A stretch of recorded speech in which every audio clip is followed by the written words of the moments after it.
dawuh lahum nabiyuhum innallaha qad ba'atsa lakum taluta malika.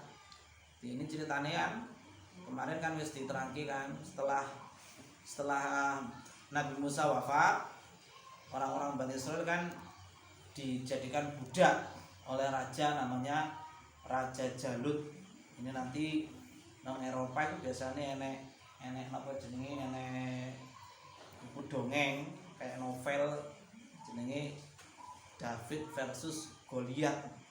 David itu Daud versi Islam, Nabi Daud versus Jalut cara versi Quran.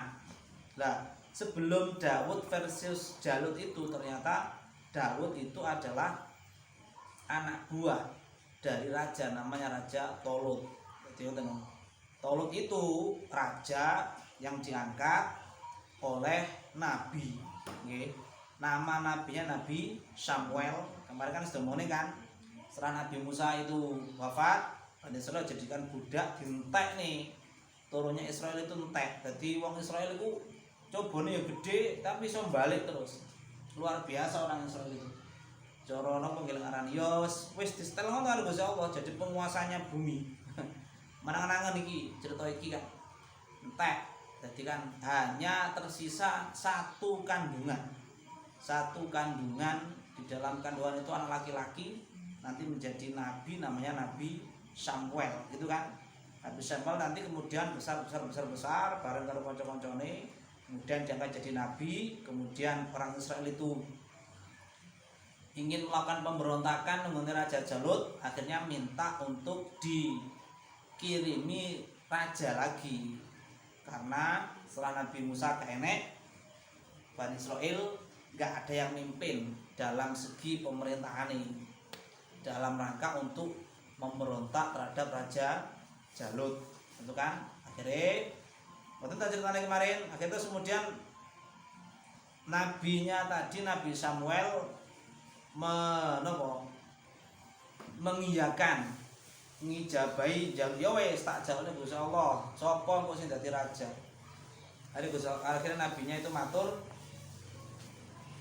Gusti, orang-orang Bani Israil minta jenengan ngangkat raja yang layak bagi mereka agar memimpin perang melawan Raja Jalut.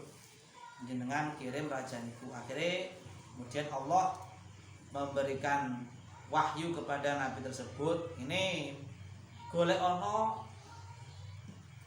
cah lanang sing dhuwure sak teken iki. Jadi enek teken wis teko langit pisan. Tekene dhuwure sakmene. Engko bocah lanang iki dhuwure kudu sakmene. Ya, dhuwure kudu sakmene. Kemudian tak kei apa nang kene mang basane. Kayak napa basane? Sungu ya apa sungu basane? Apa?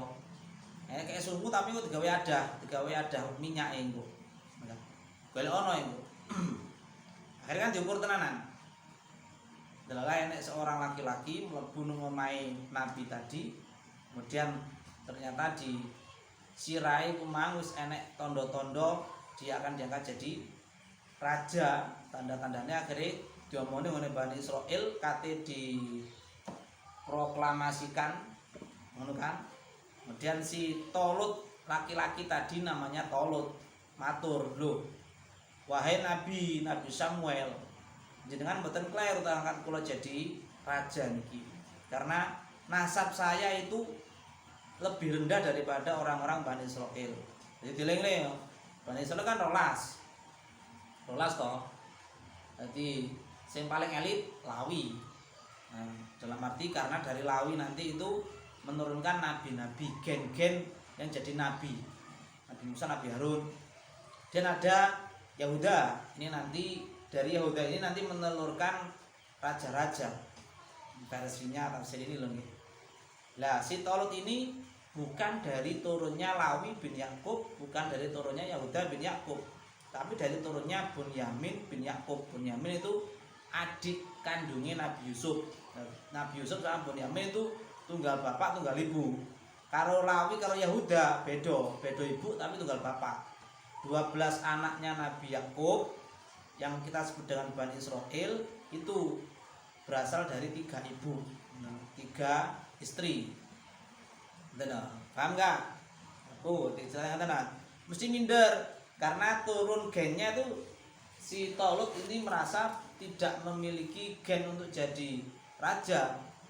Karena gen yang jadi raja itu dari turunnya Yahuda, sedangkan beliau bukan dari turunnya Yahuda, dari turunnya Benyamin. Jadi ini Nabi Samuel, wallahu yu'ti mulkahu may yasha. Allah itu berhak memberikan kerajaannya untuk siapapun, berhak mengangkat raja dari siapapun, tidak pandang bulu. Nanti Allah Gusti Allah pun ngersake. Kemudian diproklamirkan di hadapannya Bani Israel, gitu kan? Orang Israel kan munian, anna yakunu lahul mulku alaina wa nahqu bil mulki min wa lam yutasa'ata minal mal. Woi Nabi Samuel sampean gak kleru ta? Kok iso-isone si Tolut dadi rajane awake dhewe? Padahal awake dhewe iki golonganku yang turun dari Yahuda ini lebih berhak daripada dia yang bukan berasal dari Yahuda.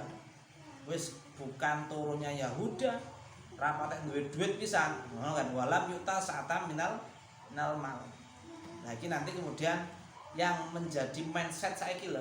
Jadi seakan-akan namanya seorang pemimpin itu harus mempunyai duit. Nah, duit untuk menguasai sembarang kali. Terus saya kayak bom-boman pas saya pilihan. Karena Gusti Allah diaturne qala innallaha astafahu alaikum wa zadahu bastatan fil ilmi wal jism. Jadi syarat jadi pemimpin yang pertama nomor 1 adalah innallaha astafahu. Kudu pilihane Gusti Allah. Nomor 1 kuwi. Kudune ngono. Pilihane Allah. Jadi sing rumangsa cedhek karo Gusti Allah itu tambah biasanya gak gelem iki. Mempromosikan diri ben dipilih. Saman lihat contoh muktamar ini. Pilihan Rois Am Suriah PBNU itu nggih. Ada 9 kiai. Dinati Rois, yang Mustafa Bisri, yang Tarul Akhyar, yang Ma'ruf Amin, macam sampai 9 itu. Dari 9 kiai itu yang terpilih kan yang Tarul Akhyar.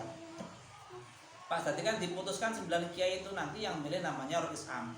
Semuanya layak jadi Rois Am. Dilihat dari segi kealiman dan macam-macam semuanya layak, tapi nggak ada satupun sing kulo mawon gak enak sing mani muni kulo yang berat gak enak niku mawon jalan. Itu berarti nandakan gimana pemimpin yang ngono kuwi kudune ade cara milih pemimpin yang ngono kuwi. Kalau memang pilihannya Gusti Allah. Nyatanya akhirnya sampai 9 kiai yang dalam ahwa itu milih yang Miftahul Akhyar. Sepakati akhirnya gelem gak gelem. Jadi dalam rumusnya PBNU nggih, dalam rumusnya PBNU niku lek Rois Am itu sampai sak wafate. Gimana? Biasanya ngoten, sampai sak wafate. Lek ketua umum itu nggih tergantung mutamirin. Pun kesel milih napa derek. Wis masa periodenya nomor dereng. Iki tak contone niki lho, tak contone lha kalau dhewe dalam praktek nang lapangan, kita ngerti dhewe. Pilihan desa, pilihan bupati, pilihan gubernur, pilihan presiden. Semua calonnya berbondong-bondong ngebomi dom. Karena yang dipakai ala Bani Israel. Itu sa'atam minal mal yang dijadikan tolak ukur itu bondo.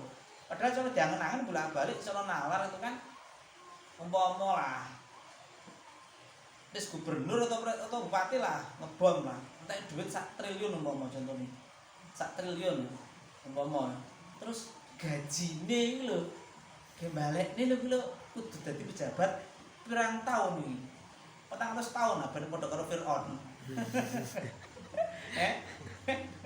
Ayo gajine lho piro terus pertanyaane duit sakmene iku kate piye carane balekne? Wah, saya enggak punya duit. Ya apa menyalon? Enggak punya duit. Nah, itu biasanya namanya ada oligarki. Apa itu oligarki itu? Enek mafia-mafia di belakang pemimpin iku mang. Sing wis nguwai Pak Bupati sama tak dani sakmene. Engko lek aku menang, aku kaya ono job-joban iki. Sing aspal dalan badas kandangan aku. Ngono, duwe trayek ngono kuwi. Ben sak aspal delon ket saiki PR Gus, angen-angen lah. Sangen ndel. Wong proyek aspal ya lapo sih kok kocak dusun niku kok garek kurang pirang atus meter lho, padahal pirang atus kilo, pirang kilo, garek 500 meter gak ditutup nih coba.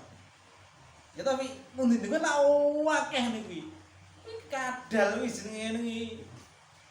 Ora lapo niku. Ya mau trek-trekan. Dadi wis job-joban wis diwehne. Di sekolah sakmene kok yo gak enek sing ngusut ngono kuwi kan. Lah ada wis ngrasakne plumpung nek jaman cilik. Mulai TK, mulon, makadam.